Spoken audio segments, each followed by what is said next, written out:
Welcome to Run, Thrive, Survive with me, your host, Sierra Carter, the #1 podcast for your healthy habits for nutrition and exercise, race reviews from special guests, and everyday motivation. And of course, you guys, surviving life together. Are you guys ready?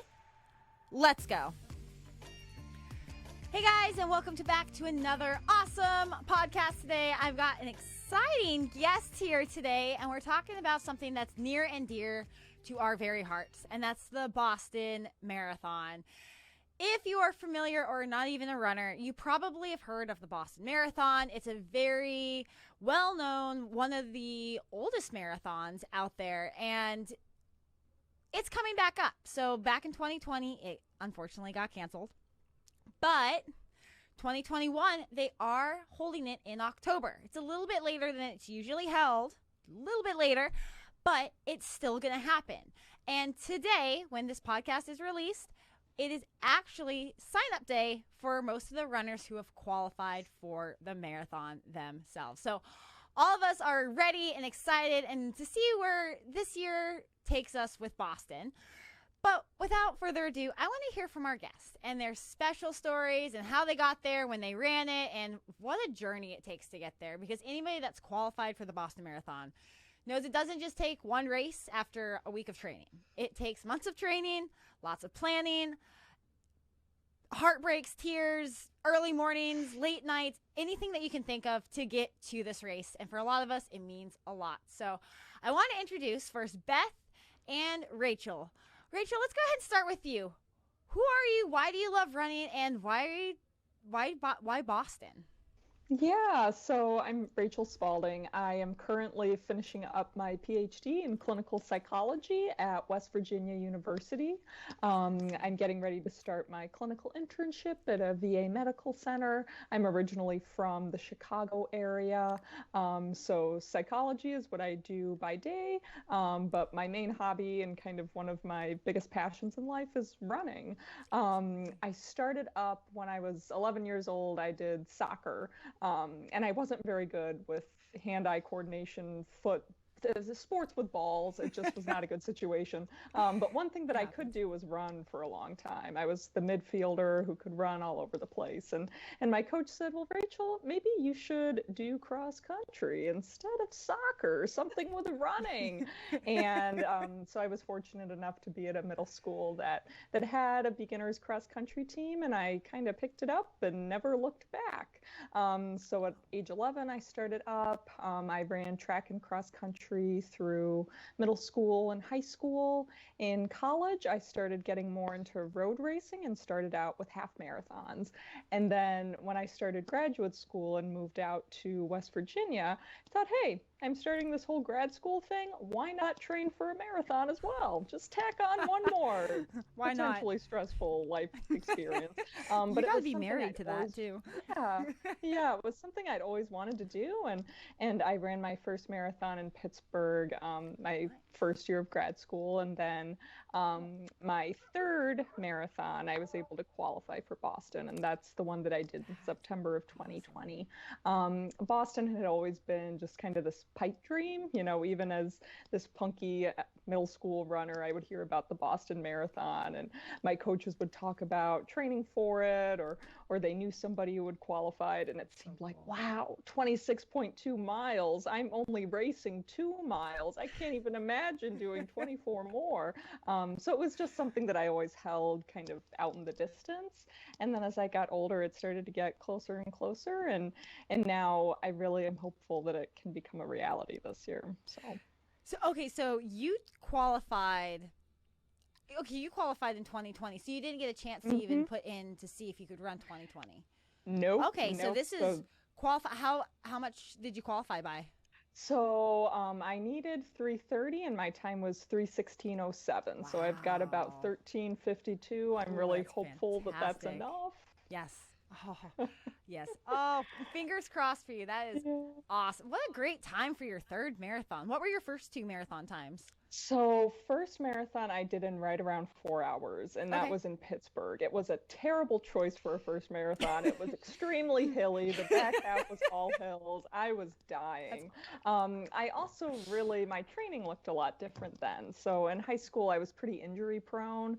And so mm, for my first marathon, I thought I wanted to take it really easy, only run 3 days a week, just really focus on cross training and strength. But I noticed that I could probably start increasing my mileage a little bit. I had right. gotten stronger. So for my second marathon, which I did in Traverse City, Michigan, the Bayshore Marathon, which is just beautiful. Highly recommend it if you want a Oh, flat and fast course. I always did good. that my second year of grad school and was able to get down to like 3:45, I think. That's nice. And that's when I kind of put it in reality. I was like, I could qualify for Boston. I could do this. And so I decided to really just make Yeah. 2020. It was supposed to be my year. I was going to do the Bayshore Marathon in Traverse City again in Yeah. May. Started training at the beginning of the year, and of course, COVID happened. The race I wanted to run in May got canceled, and so I ended up just kind of scrambling. I was like, I'm in great shape. I'm running 5 days a week. Mileage is the most it's ever been. I feel like I really can do it, but now just finding a race. And it was kind of a miracle, the race that ended up happening. It was the Holland Haven Marathon in Holland, Michigan. Oh, Kind of a smaller local road race, but they were able right. to pull it off and work with their community to get it happening under the Wow. guidelines. And it was just an incredible experience. So long journey to get there, but got the time and now just hope to get to Boston in person. Absolutely. I was going to say 30 minutes from 30-minute jump and completely cut off from your second to third marathon. That's incredible. That's a Yeah, big jump. yeah. Yeah, I think one of the things that really I changed too was I focused much more on strength training. Makes a I've huge always difference. been kind of on the smaller side, not a whole lot of muscle, but I really focused on that lower body strength. And something else to note is that where I train out in West Virginia is all hills. And these two marathons that Yeah. I did in Michigan were flat as a pancake courses. So coming from West Virginia to these flat courses, it was like, man, this is great. Like You had it in the bag. It was your race. yeah, Wow. yeah. So I think it was just, it also, I'm just the type of person that when I set a goal, I really commit to it. And I'm like, I saw it, it was there, and I wanted it.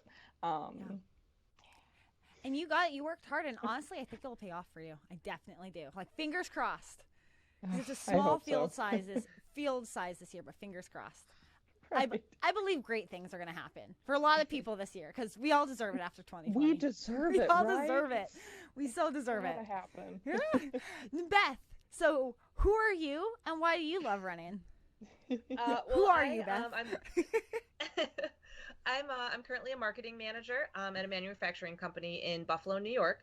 I started running actually similar to what Rachel said. I started with soccer in middle school and high Awesome. school. I also was not very good, but I was I was a runner. I was very fast, and so the track coach, who was also the soccer coach, said, "Hey, why don't you do track in the spring?" And my initial thought was, no, I don't want to run just to run. I need to chase something. So put a soccer ball in front of me and I'll go get it. But I don't want to run just to run. And they pushed and pushed and pushed. Finally, my sophomore year, I was like, fine. And I joined the track team and I was hooked, absolutely hooked. Ooh. But I also wouldn't run more than 400 meters. That was my sweet spot. I was one lap around the track and I was done. Yeah. I would do 100-meter, 200, 4x1, 4x4, nothing longer. And Yeah. then, so I was a sprinter. And then in college, I drank a lot instead, and I didn't run at all. Cough, cough. Okay. I mean, you know, You know what? You admit it. So I, college, it's whatever. not a problem. College is not a problem. Yeah. When you leave And college, then that after becomes college, a problem. yeah. After college, I decided like, all right, I'm gonna do a 5K, and it was a nightmare because I had never run more than 400 meters. And so I'm like, oh yeah, I got this. So I started a 5K like I was running a 400-meter race, and I blew up, half a mile in, and decided like, okay, I need to kind of get a little bit more serious about this. And so I started actually learning how to pace, and I like kind of started from scratch on distance, and then I was doing 5Ks for a really long time. I was getting a lot better at them. And then I decided one night, like in January of 2011 or something, I'm like, I want to do more than this. And so I jumped off the treadmill after my 3 miles and I signed up for the Buffalo Half Marathon and not knowing anything, nothing. So naturally I blew up there. How far out were you when you signed up for this though? Like how far out was the marathon when you signed up for it? It was the marathon's in May. Okay, so this was January. All right. January, okay. yeah. Okay, so it wasn't like the upcoming weekend. All right. No. I just saw that going that way, that story. No, but I made the same mistake as I did with the 5K. I went out too fast and all that stuff, and then I was like, I've got to fix this. So the second one, I dropped like 8 minutes off of it. Wow. I was like, oh, okay, I figured it out. And then I just got hooked. And, then I was like, I will never do a full because the half hurt so bad. And then 6 months later, I'm like, okay, I'll do a full. And so it's like a drug. It hooks you. It is, yeah. Because like when you start doing longer distances, you start like for the first time, you really start to learn a lot about the sport and like who the main players are and like what's involved and what like different tips and tricks and like what you're doing for your body and everything. And it was just eye-opening to me. And I got so hooked, like you said, and plus, the endorphins of it and like how you feel about yourself and you're so much healthier and everything. I thought, okay, yeah, this is something I want to keep doing. And, at the time, all my friends are having babies and I'm like, no, I'm good. I'm going to go run. Like, I'm going to go to another city and not worry about anything and go run a race. I love that. That's so true. So, yeah. And then, so I ran my first marathon in 2014. It was the San Francisco Marathon. So like Rachel, it was a very hilly first marathon. And I ran, I think like a 4:20. It was not pretty, but I was also just going to finish. That's all I wanted to do. And then I did Disney 6 months later, but that was just for fun. Is I did the Goofy Challenge, so I did the half marathon and the full marathon back to back. So that was like a 4:22. So I was still pretty happy that I did just to finish. Yeah. And then the third one was New York City the following year, and I ran a 3:55. So I was like, okay, I knocked 25 minutes off. Like, you did good there. Okay, let's see what else I can do. And then that was my third one. And then after New York, I did another half marathon in Pittsburgh, actually, and somehow blew my PR out of the water. And it was that race where people said you should really start to try for Boston. They're like, because with this half, you got it. And I, like, okay, but can I do that twice, kind of thing, So I took and I took a leap.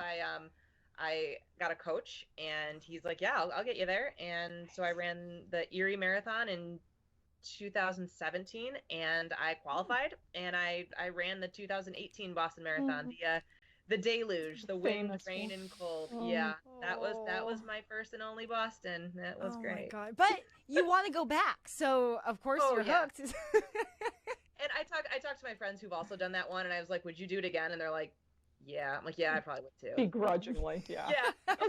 You need a do-over. You need one where at least the sun may come out. Yeah, right. Well, even that weather one, they're like, "If you could go back in time and do it again, would you?" And I'm like, "Yeah."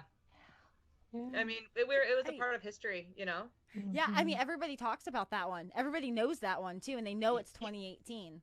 Yeah. So like that's even the better part, where you're like, I ran 2018, and I bet people's faces like, ooh, I'm like, so sorry, because the next year it was like unreasonably hot. I just remember people complaining. They're like, oh yeah, well.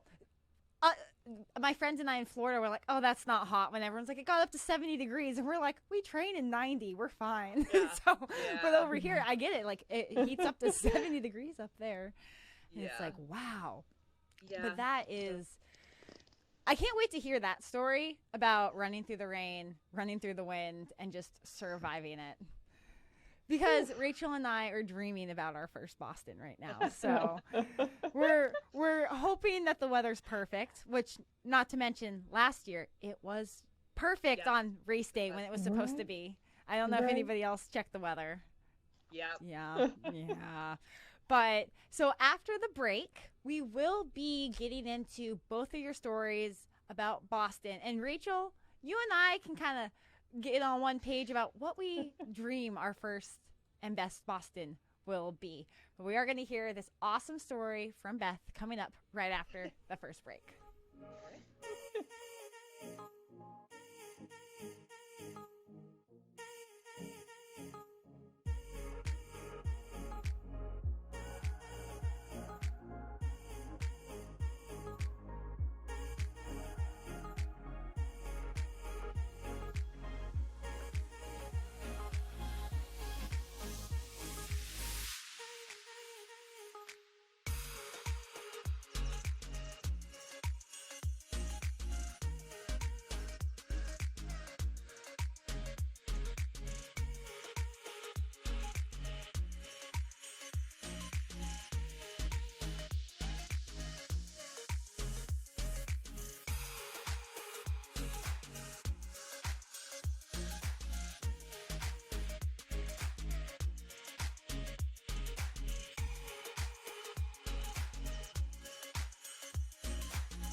All right, guys, we're back, and we're ready to hear about Boston coming up. So, I want to start, before we hear about Boston and Beth's experience, I want to talk to Rachel. Rachel, I've got a question for you. When Boston comes around, what, if you haven't yet, or maybe what your past training looked like, what is your training going to look like? Like, how many miles on average do you reach during training, or what is your method to go about training for Boston? Yeah, so for the past few months since the race in September, I've really just been working on building base mileage. I think that I found that I can run a higher volume of miles than I thought I could. The key is just to do proper stretching, strengthening, making sure that I'm really doing all the things after a long run, the foam rolling, the icing, all that good stuff. So right now I'm at about 60 miles a week for base mileage, 55 to 60. So my plan is, if everything goes and October is what we're aiming for, I'm planning to start training in July, so I'll probably taper back my base mileage a little bit before then, and then in July start up a training plan. And I go with Hal Higdon. He has never led me wrong. He has a Boston bound training plan, and I'm planning to just kind of sign on for that, and here we go. He got me to the qualification, and so I'm hoping that he could get me to a good race in Boston. Something that I really want to focus on, I know that there's a lot of hills in the course in Boston. I actually will be moving out of West Virginia in June. I'll be moving to Milwaukee, so a bit of a flatter area. So I'll still be looking to build in hills. It may be a little more difficult because I won't be out here where I can just walk outside and there's a hill right there. But yeah, that's kind of what I'm thinking. Just signing on with Hal and hoping he leads me to it again. That's awesome. No, I like that. I'm a little bit jealous of everybody that has hills because, of course, I think I have three options here in Florida. I have two causeways that I live near, and then if I want to drive like an hour and a half away, there's a few rolling hills. But these rolling hills I might as well just start running up the sand dunes on the beach. That's kind of that's how I have to train down here. I just run in the sand and the heat. I don't train for hills. No, it's definitely, it is, and training in the heat, that's something else that's going to be different this time around. Is training in the summer. So I think while I hope to stick to that training plan, I know I'm definitely going to have to listen to my body and potentially use the treadmill. I am very heat sensitive. I like cold weather. 50 degrees is perfect running temperature. 70 degrees, like it was a couple years ago, no, too hot for me. So knowing that I may have to take some runs indoors and really just pay attention to how things are feeling. I think that's key to any training cycle, is really just being in tune with your body and physically and mentally how you're doing with the training. Absolutely, knowing your limits. So many people get injured because they know their limits, but they try to push too far past them, right? Where you need to push just a little bit. It's like a nudge every single time. But as soon as you push way past them, you just blow past that stop sign. We most likely see a lot of injuries. Oh, yeah. Beth, what does your training plan, let's go this way. What did your training plan look for Boston 2018? And what might be different this time around? So for 2018, I was training just to finish it because I wanted to just experience it. You know, like I don't even think I had a goal time. I think I was just, because I wasn't planning on qualifying again there, because I know a lot of people do that. Yeah. And I didn't care. I was like, no, it's my first one. I'm gonna actually like enjoy it, and and what I did, and I'm so glad I did it. I obsessed over the course. I read everyone's post-race report, the elites, the organizers, the race director, people who've run it in the past. I was asking tons of questions like, what do I need to know about the course? And I am so glad I did that, because what they don't really tell you is the first 17 miles are downhill. 17. So, you hear that and you're like, oh, sweet. The first 17 will go by super fast. I'll just coast through. And then there's only, 9 to go. No, because after that, you've got the Newton Hills. And you, if I can just give you any advice, do not run the first half as fast as you want to, because the gun goes off, or it's supposed to. I'll get onto that story. And you literally go straight down. Like straight down. And I was like, oh my goodness. But if you go too fast going down, you're gonna trash your calves, or I'm sorry, your quads. So with the hill training, it's really important. It may have been Hal's plan. I didn't do Hal's plan when I trained the first time. I had another plan I went off of, but you would do hill training, and they would do running downhill as part of the training, so that you can learn to kind of hold back a little bit. Okay. And it's very, very important to know how to do that, because when you get in the Newton Hills, I had no problems with them whatsoever, because I knew the course, and I knew not to go out too fast in those first 17. And I was the hills aren't bad at all. They're not. It's where they are. Yeah. So that's something really just to keep in mind. But the training for that was, it was a very bad winter here for it. So I was doing, 16-mile long runs in -3 degrees. So I was tripled up in layers, snowing. I would come back and my eyelashes were all frozen. And I mean, I have some pretty cool pictures from training for that race. So I was like, man, if I can train through this, Boston's going to be a piece of cake. Yeah. The you joke jinxed was yourself. on me that year. You jinxed yourself with that one. Oh man, as I remember leading up, the couple weeks leading up to it, we everyone started to oh my god, look at this weather, and I was on Twitter tweeting to our local weatherman, and I was like, what does east southeast mean? Does it mean it's blowing east or coming from the east? And he's like, no, it means it's coming from the east. I'm like, oh my god. I learned a lot about meteorology that year. It was That's so oh no. And so how far out did you train for Boston? How many weeks are both of your training plans usually look? Is it 8? Is it 12? Is it 16? How far out do you usually start training for a marathon? We'll start with Rachel. I usually look for about 12 to 16. I think this time around my base is bigger than it has been, so I can probably afford to have a bit of a shorter training plan. I think my first marathon I did about 18 weeks building up, but I didn't have nearly the base mileage that I do now. I think it really depends. It's very much individualized based on that base and what you're coming from. And how often do you weight train or strength train? Try to get it in about 3 times a week. God. Are you a fan of yoga for runners? Yes. That's something else that I adore. Yoga with Adrienne, if you've ever seen her on YouTube, she's my girl. She is my yogi. I do yoga, I could say probably every day, on rest days too. I love it. I love it for my mind, my body. It feels good. It's such an underrated thing for runners. And I mean, I've read a lot of articles. I had when I first started training for Boston, I kind of had this like head to head with I had a friend coaching me, and he'd run it 8 or 9 times.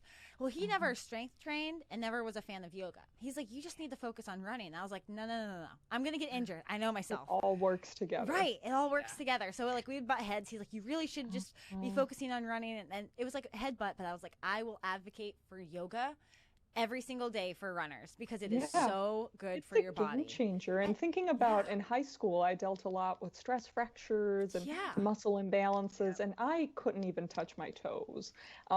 It was bad. I was Absolutely, the yeah. least flexible person on the team. I'm also tall, so it kind of goes hand in hand. But now Right. I find that I'm much more flexible, and the injuries don't pop up when you have that muscle stability and strength. Isn't that funny how that works? It's just like Right? you don't get injured. It's all the yoga, and I always say it's also my chiropractor. I give him credit all the time There you too. go. So. There you go. That's Beth, even more important as women. Like I think we need to strength train more. I really do. Absolutely. I'm a huge advocate of it myself. Like it's really important. So Mhm. it's just breaking through those the boundaries that we've set for ourselves, thinking we shouldn't be in the weight room Mhm. because Oh, so many no, people are I'm like, well, there. we bulk Oh, up, and yeah. I'm like, you won't bulk And up. you don't I even promise need you. to have heavy weights, just No. body weight. No. You Yep. know, there are some great body weight home exercises that with the pandemic, I Mhm. mean, you can get just as strong just from body weight or Yeah. light hand weights. You don't need to be Yeah. going pumping huge iron or anything Right. like that. Absolutely.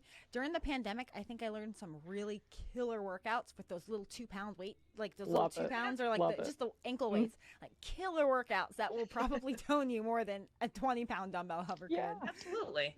So, Beth, what does your training usually like? How far out do you usually start? And do you add a lot of things into it, or do you focus on just running? So I like from a cardio standpoint, it's primarily running, unless like Right. if I got injured or something was like No cross training. wonky for whatever reason, I would bike or Absolutely. I would like aqua jog or whatever when I could get into a pool. But primarily, I think it was Boston. I want to say was 18 weeks, maybe 16. But now I can probably do, like Rachel said, probably between 12 and 16 because I've been running for so long that I've just always got a base. So, Right. but I know my Boston training for 2018 started at the end of November, which makes sense, I guess, for April, because I was actually traveling in Africa when training began. So I'm like, oh my God, I missed my whole first week of training, and I was like super upset. But then I'm like, I've got 17 more weeks. I think I'll be And okay. you were in Africa, so Yeah, that's I a ran pretty there good too, result. but not much. That's so cool. But yeah, so then when I came home, I was probably about 17 weeks training. But like I said, now I've been doing marathons a lot. Like I've Right. qualified twice since. That's So awesome. I'm like, I've got the base, so I'm like, okay, I'm good. Now, how So, much have you? What kind of qualification time do you have for this upcoming Boston? right now I've got 15:41 of a Wow. cushion. Yeah. So Awesome. I'm confident that's Yes. a big enough cushion, I but think so. I'm don't know. writing with the hope that anyone with over 10, you're me good. too.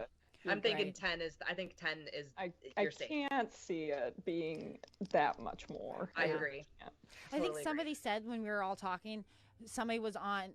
There's people predicting a 30-minute cushion No. time needed. And I was There's like, that's no way. ridiculous, you guys. There would be no field. Yeah, there's There no would be way. no Like field. I don't know Everybody many would be cut elites out. that can do that. right, right. And I mean, think about I'm not sure. I mean, I know a lot of people are kind of trying to figure out too. We don't know how many international people might be traveling over here. It still might be a little bit too early for international travel or that Right. volume of international travel to begin. Like there might be a Right. few, but the volume itself, I can't Yeah. imagine is going to be super high. And the Chicago Marathon is the day It's the day before. Gosh, but there's a lot of people running back to back. They're like, "Oh, I'm hopping know. on a plane the next day." I was like, "Good luck." Good I luck would to do your it if hips. the logistics didn't stress me out so much. I would totally do it with people. Right? It's like running an ultra or 100K. It's no Right, big deal. right. No big deal for some people. And So- you get a break, so it's even easier than that. You get to sleep for 8 hours in between, Yeah. or a little bit more depending on what you feel like, True. and snacks. So Yes. let's go to the Boston experience itself. Rachel, you and I haven't run it yet. What in your mind? How do you dream it perfectly? Go ahead and Oh, man. explain it to us, like if you're living it or if you've already lived it. Oh gosh. And we'll see how accurate it is. We'll catch up with you after you run Boston. Right, We'll see how right. accurate it goes. Yeah, I mean, for me, the perfect weather would be like 50 degrees and overcast. No direct sunlight because, again, I don't like it when it gets hot, when I get sunburnt.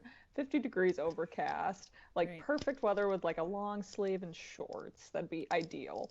And I just, the crowd support. I mean, just the pictures I've seen, the videos I've seen, just that the energy is something that I really am looking forward to, just being able to soak that up. Yes.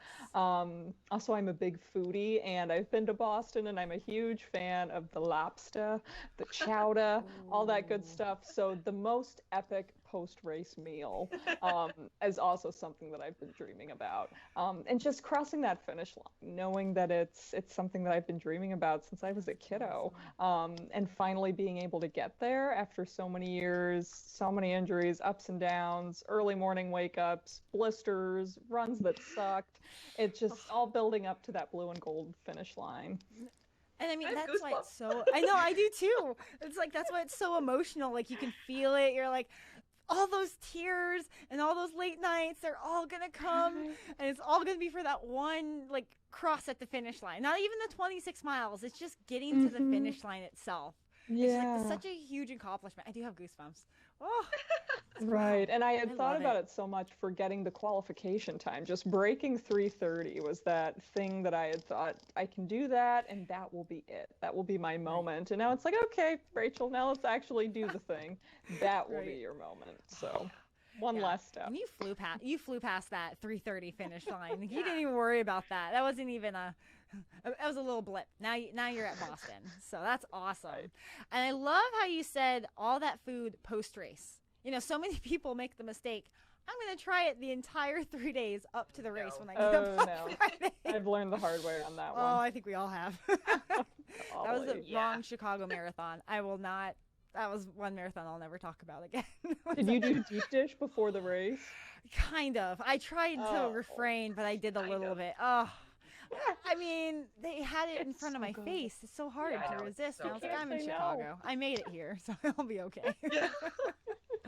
Ooh. Now, let's hear the real experience of 2018 from the cold, windy weather to crossing the finish line. Beth, would you Okay. like to give your I- experience? Let us I will live it keep with this- you. Yeah, I will keep this as concise but detailed as possible. So prior to the race, you're shuttled to the athletes' village, which is like this field at this high school, I think, from what I can recall. And you're basically just stand in tents and wait until your corral time is. And I was Right. like, I don't know, maybe the third or fourth corral. So I had about an hour and a half to wait. So I had my food and I was in the tent, but it had been pouring for so long and so hard that it was just a mud pit. And I had a complete change of clothes, complete change of sneakers, everything with me. I had 2 grocery bags around my shoes, and I was still in shin deep mud for an hour and a half. And we were huddling, people were standing on garbage bags, we're making friends, whatever. And so they announced like the blue corral or whatever corral I was in to go up and get ready. So I'm like, okay. So I go up and I completely changed my clothes from top to bottom. I just wanted to put on dry socks, dry sneakers. So it was kind of like it helped a little bit. And I wanted to use the porta potty before I took off. And they're like, okay, Blue Wave, you can line up. We're gonna start soon. I'm like, you know what? It's Chip. I'm gonna use the restroom. Like, I'll be fine. So I went to the bathroom and then I walked up and they're like, and I showed them my bib to get into the corral and they're like, whatever, as long as you're not like yellow or red or whatever, like the last 2 waves are, they're like, just go ahead. And so I'm like, okay. And I went up and there's no one at the start line, nobody. And they're like, we're not even doing a gun, just cross when you want. They're like, it's too chaotic, everything's too delayed, it's too they're like, just Oh, start. And I was no. like, very not ceremonious. Okay. Oh, So I literally no. walked up to the mat, bent down, tied my shoe again, and then just jogged across the start. And that was my start. And so the first couple miles, it was really funny to see people like avoiding puddles and everything. I'm like, guys. So I just like first mile, I went straight through the first puddle because I'm like, just get it over with, And then by then everything Absolutely. was fine after that. But it was wet. It was miserable. It was cold. I mean, everything they say is true. It was like 30, 40 mile an hour headwinds. And they were coming in gusts and like they would literally stop me in my tracks. The gusts were so strong. Torrential downpour the whole time. It was so cold. And I'm sitting here like, I just trained through this horrible winter. Like, but rain is completely different, and we were soaked to the bone. And, I was going through, I really hope for Rachel's sake that there are spectators this year, because there weren't that year. Like there were some, we had the crazies out, but it was very, very, all the things they tell you to look for with the spectators, they weren't there. There was no baseball game, so there were no fans out by the stadium. It was, and I got about 2 miles in and I thought, you know what? I turned my watch upside down. I'm like, I'm not even gonna. I can't control this. Like, there's nothing I can do. I'm not gonna stress about my time. So I didn't, and I had studied the course, so I ran the course and I enjoyed it as best I could. I laughed because I'm like, what are you gonna do? And like I said, when you got to the Newton Hills, I was just cruising up the hills because I took the first half nice and slow. I stopped to use a porta potty on the course. I had to pee. I was like, whatever. So I stopped, and then I actually didn't realize I was on Heartbreak Hill until I was done. And because at the top there's a big like blow up arch that they have up there that's like you did it, you did Heartbreak or whatever, and I saw it and I started to cry because I'm like, oh my god, I just ran Heartbreak Hill and I didn't even know. You trained well on the hills then. You trained real well. You didn't even know this. It was fine. It's like half up, half straight, half up, half straight, and there's 4 of them, I believe, maybe 3. And then I knew like what to look for. There's like the big Sitco sign, and then when you get to Hereford and Boylston, I had all of these layers on that I planned to take off, throughout the race, and I never did. But I'm like, damn it, I want a good finish line photo. So I took all the layers off and threw them, and then turned on to Boylston and crossed the finish line. And I like had the clothes on that like you could finally see my bib for like the first time. Nice. And when I turned on to Boylston, I started to cry again too, because I'm like, holy crap, I did it. Like, I don't know how I did it, but I did it. And but it actually didn't really get scary until you crossed the finish line, and then people started to drop like flies. Like I saw people go from crossing the finish line like super excited to turning white and like just going hypothermic. Like people were delirious. It was it was really scary. And they give you like Mylar blankets, but these were like quilts. I still have mine. Like I'll wear it out. Like it was super heavy. And they my shuttle was like 15 blocks away. So I was just glad I could keep moving, because the people who stopped were the ones that went down. So I was like, okay. So I kept moving, got to my shuttle. It was super heated, got on the shuttle. And then they drove me back to the hotel. Well, they drove a whole bunch of us back to the hotel, and we got out, and we walked into the hotel, and like the whole hotel staff was cheering and clapping. They had warmed up towels and bathrobes and wrapped us all in them. They had like coffee, tea, hot chocolate, everything. It was, oh my god, we're staying there again this year. We already booked it. Like, and I would love to give them a plug, and I can't remember. Yeah, I was gonna ask, what hotel is it? I think it's the Residence Inn. That's the one that I booked. No way. In Cambridge. That one. Oh, I think mine's in Watertown. Well, you can get it on Marathon Tours. It's an official marathon hotel, because they shuttle you to the start and from the finish, which is why I chose it. 'Cause I'm like, I just want ease. I don't want to have to think about it. Right. And they were outstanding. Like that morning of the race, they slipped a little like good luck card under the door and stuff. Like it was super cool. So look on the Marathon Tours and Travels. I think it's the only one in Cambridge, and it's a great location, and it was perfect. But yeah, that was spectacular. But yeah, the race was. But I was thrilled when I crossed the finish line and found out Des Linden had won. Like that was huge. So I was like, like I was so excited. Yeah. I'm like, anything to keep me moving. Yeah. So. What I thought was cool that year too, and I didn't know it till somebody was telling me about it. The second place female winner that was across the finish line. She actually, I guess she had no trouble with this, because she was running. Her story was like she was from Salt Lake City. And she was like running through the snow and the ice and like everything in Salt Lake City that winter had thrown at her there. So she said when she was watching people drop out, she just kept going, because she was like, she was fine. It feels, it's pretty much like your story. Like I trained in -3-degree weather. I'm good. Like, I mean, like down here, that's a shock. Like, if I were to go up there, I'd probably cry and run away, because like rough. Under 90 degrees, what do I do? Right? I mean, I was cold in Chicago. It was like 40 degrees in Chicago, and I'd never felt that crisp like, I guess it's like a humid, crisp cold up Yep. there. Because I'm from the Yep. West, so like I'm usually when Dry, it's yeah. 40 degrees, it's a warmer 40 degrees. Mhm. So when I felt Chicago, I was cold. I never took layers off. I was bundled up the whole time. People are running in shorts and like tank tops. I was like, what is wrong with these people? I'm Yeah. freezing cold the entire 26 miles. It's What like is wrong summer with in you guys? Chicago. Right. Yeah, I know. exactly. Like, we're from the Northeast. That was gorgeous. I know. Rachel's probably like, oh, this wimp. I grew up there. Oh my gosh. Now, Beth, if you could go back and do something different, not the weather. We can't control the weather. We're going to control the controllables. What would you do differently on race day or maybe after the race? What would you do differently? Well, see, I think I had the right mindset for the race. I knew not to stress over anything because I'm like, I cannot control what's going to happen. So Right. I think I did, for me, everything perfectly. Everything was right. After the race, the race actually injured me because I got a bone bruise on the bottom of my foot. And as my Wow. PT described it, he goes, imagine slamming a hammer on the bottom of your foot 26,000 times. He's like, geez. that's what it was essentially, because my sneakers weighed several pounds more because they were soaked. And I weighed several pounds more because I was soaked. And so he's like, you basically just were slamming the bottom of your foot. So Oh my gosh. I would, what I would have changed after the race is not continue to run through a bone bruise for several weeks and actually taken the time I needed to heal, which I mean, obviously I ultimately did, but I Right. could have done it a lot faster with a lot less stress and a lot less, Oh my gosh. misery after the fact. But yeah, no, I drank the perfect amount of beers after that race. I ate the perfect amount of food. That was I the was best.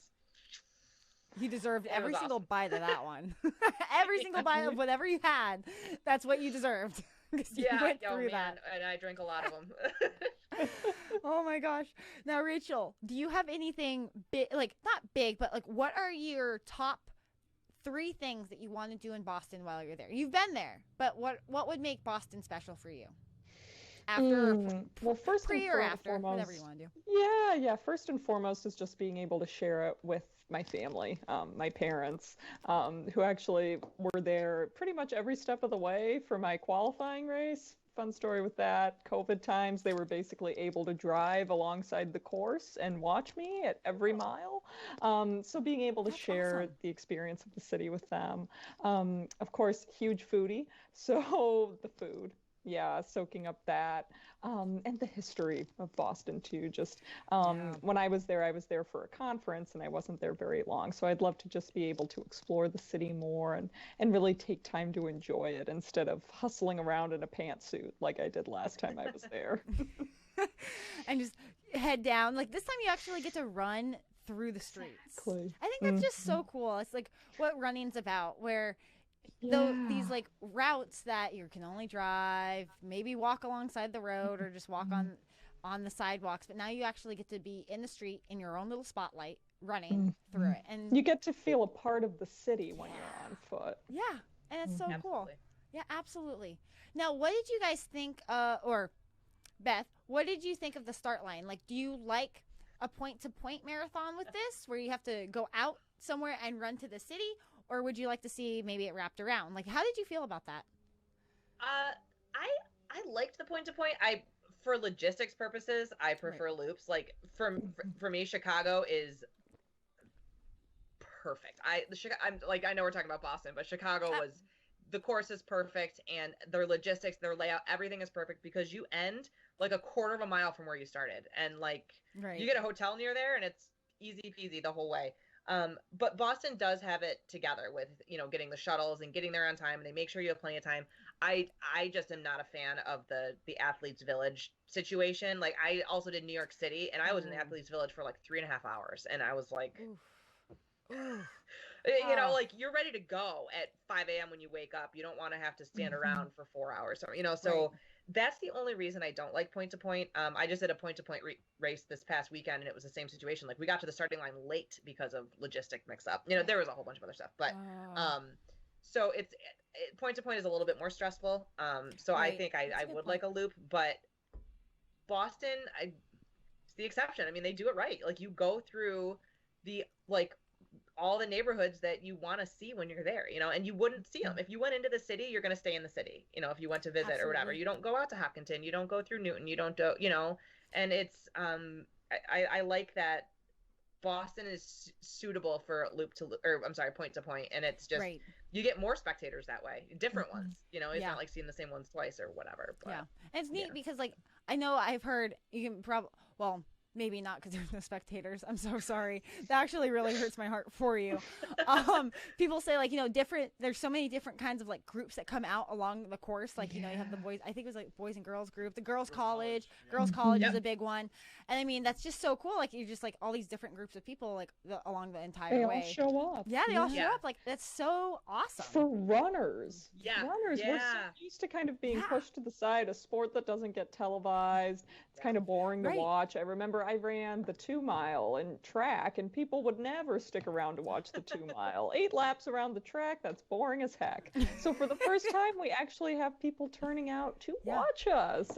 And having a city as big as Boston really turn out for that is so incredible. It is, because I mean, New York's a little bit televised. Chicago's not televised almost at all. And then the other ones, the other 6 majors of the 6, really aren't televised whatsoever. So it's really neat that overseas. Boston, overseas now. It's really neat Boston's that big one.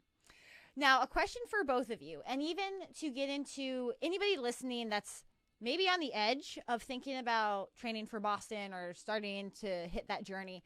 What is one big piece of advice you would give them before they start? Just one line, one word, whatever it is, just one piece of advice that you wish you knew before starting your journey or you're on the road to Boston. We'll start with Rachel. Okay. Sorry, I forgot you guys. Don't speak at once. I guess training is as much it is about the big mileage weeks and the big things as it is about the little things. So focus on the little things, the nutrition, foam rolling, fueling during runs. You need to eat during a long run, stretching, all of the little things. Those really can make or break your training. Absolutely. Oh, I couldn't agree more. Beth? Mindset. Get out of your own head, because you are going to be your biggest critic, and you are going to say, I can't do it. I'm not going to do it. Because that's where I was. And I was like, there's no way I want to put my body through that. There's no way I would have to do this and this, and I can't do it. And then one day you're going to wake up and you're going to smash some goal that you didn't know you had, and then suddenly you'll start believing again. So it's something that definitely get the negative thoughts out of your head. And it's, as Rachel said, it's not just all about mileage. It's also 90% mental. In my mind, it's 90% mental. It's probably really only 10% mental, but I am totally. It's the behind the scenes work. Yeah. And it's, you gotta have the right mindset to believe you can do it, and then the rest will just happen. It's absolutely. I truly believe that. Absolutely. It's almost, if you don't believe in yourself and that you can do it, you shouldn't even go out. And I think that's a horrible thing to say, but it's just so true. If you're telling people, maybe I'll do it, you don't believe in yourself. You gotta be like, yeah, I'm gonna be running that marathon. See you guys later. And then people laugh. That's fine. People laughed at me when I said it because I was the one that cried during the mile. But I was like, I will be there, so don't you worry. So yeah, I couldn't agree more. So now, and give yourself grace. That's also huge. Grace. Exactly, and listen to your body. That goes along with giving yourself grace. So we have a lot of advice. Oh yeah, we can keep it coming here. A lot of lessons have been learned, right? We need a T-shirt for each one of them. Listen to your body, or it's 90% mental, something like that. We need be kind to yourself. Be kind to yourself. be kind to the runners around you. Don't spit and have it hit somebody behind you. Right. Check both ways before spitting. Check your shoulder before you spit. So coming up, after the second break, we are going to play a little bit of Jeopardy. I've got some fun questions for you guys. We kind of covered some of them throughout this talk, but we're going to come up and see if you guys remember them and make sure everybody's paying attention. So right after this break, about 30 seconds, we will be right back. Yep.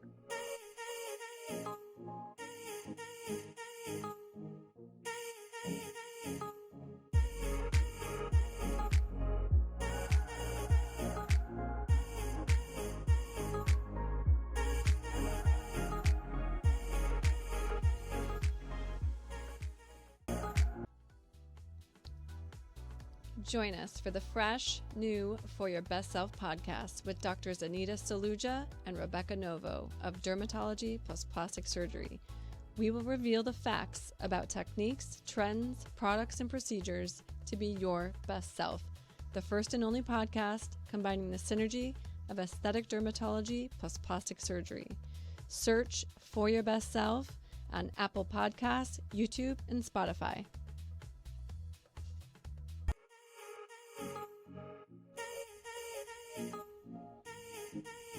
All right, guys, we are back, ready for Jeopardy questions for the Boston. So trivia, Jeopardy, I know, kind of the same thing, but we will have both of those here for you. So, ladies, we are gonna play it. I'm gonna play it Jeopardy style. So when you answer the question, do what is, who is, how is, Super duper. how you answer it, and we're gonna go with whoever raises their hand fastest.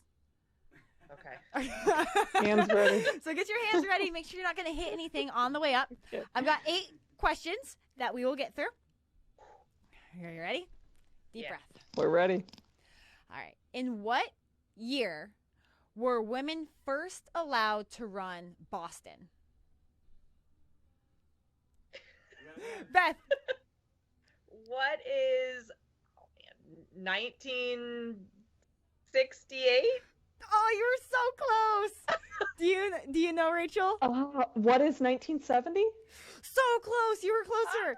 It is what is 1972? Oh, I know. So- But 1960. She got Price is Right rules. She Yeah. got closest without going over. There we go. There you go. we'll mix the games because I think it was 1967 that a woman tried to run it, which I can't say her name because that might be a question. And then she was Didn't know taken that off. one. Yeah. So you were close. You were very close. Okay. All right. Let's try this one. What holiday does Boston take place on? Oh, who was first? I think it was Beth. I Okay, think Beth. Beth got it. It's Patriots Day. Yeah. Woo! One point for Beth. Good job. Woo! Woohoo! All right, you ready? Third question. What is the oldest baseball stadium that runners run by? Beth. Probably going to lose a point now that I actually heard the question. I'm going to say Fenway. Yeah, it's Fenway. Oh, yeah! It's Fenway. I'm like, did we Fenway run Park. past more than one stadium? That was my fear. I was like, Gillette? You're like, oh no, it was raining. I don't remember. Yeah. All right. Question number four. What is the oldest marathon dating back to 1897?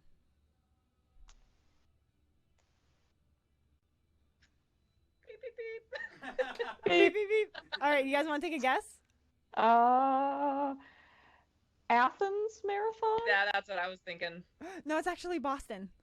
Oh, geez. Come Guys, on. remember what we're talking about today? Yeah, No? right? It's okay. Wow. Next time. It can't be that easy, right? I know. I put that one right in front of your face. You did. It's okay. It was. It's like, guys, read the screen. That was a freebie. All right. Question number 5. Who was the first woman to run the Boston Marathon? Oh, who's Beth? All right. Was it Catherine Switzer? Yes. Yeah. Yes. Good job. Woohoo. All right. We talked about this. What American woman how do I phrase this? Which American woman won the Boston Marathon in 2018? Oh. Rachel? Who is Des Linden? Woo woo! Nice. All right. I haven't been answering in the form of a question. Uh-oh. That's true. What is Fenway? What is Fenway?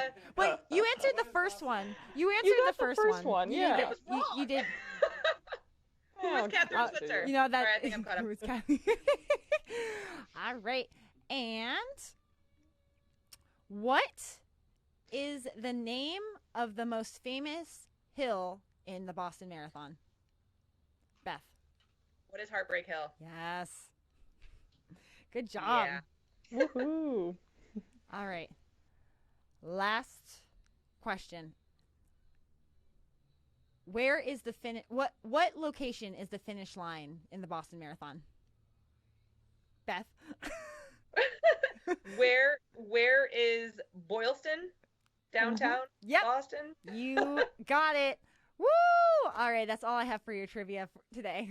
Woo, I'm sweating. I'm actually sweating. Do you guys have any fun facts about Boston before we wrap it up? Oh, the day after the marathon, assuming they still do this, if you go to the finish line, I think there's an Adidas store right there, because they're a sponsor. Yeah. They'll embroider your time on your the celebration jacket. So A, get a celebration jacket, and B, the day after the marathon. I don't remember what time because they might change it due to COVID things, but it's free. Right. So go, and if it's order of whoever gets there first, and I was like second in line, and it takes like five seconds, and they will embroider your time. Just oh my gosh, so that is so cool.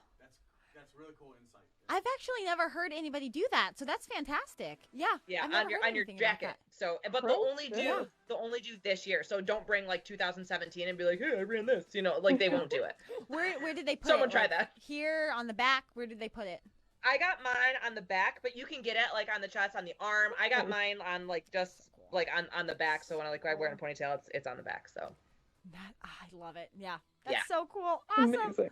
Well, I hope you guys are super excited like I am, and I'm wishing you guys best of luck when we all register next week. Me too. you too. Feeling positive vibes. I feel like we're gonna get it. I think so too. Definitely. Again, good things coming our way this year in 2021. Exactly. I will see you both at the starting line for sure. It's happening. Just visualize it, and it's gonna be there. Manifest. Exactly. It's what we have to do. Absolutely. And then we'll do a follow-up. Yeah, and we'll do a follow-up and see how we all did. See if it was better than the 2018, and if it was close to how Rachel envisioned it. Okay. Awesome. Anything will be better than 18. Trust me. I have to hope so. It honestly sounded 2018 kind of sounded like a 2020 race. Like it just sounded like it belonged in 2020, not in 2018. Move that 2 years later, and it would have been so fitting. Yeah. Oh, let's not even go there. All right, guys. So if somebody wants to follow your road to Boston, can they follow you on Instagram? And where at? Yeah. Yep. Mine is at Neil Beth. It's N as in Nancy, EEL, BETH. Awesome. That simple. Awesome. And I am at runner Rach 18. So RUNNER RACH 18. Awesome. Searching for you ladies. right now. Searching for you too. Follow. Hit that follow button. And let's see where we all head to on this road to Boston, because we're all training in different spots. So this will be fun. Yeah. So yeah, awesome. exactly.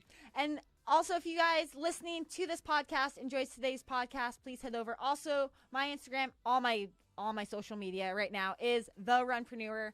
I'm Sierra Carter, so I will be there, and I have the fun little picture of me in green, so you can't miss me. So you guys, thank you so much for coming on the show today. I can't wait to see where we go, and I'm super excited. Woo! And I hear somebody's dog. That's my dog. He's mad. And that is our cue to head out. So you guys, run your lives. We will see you later. Bye.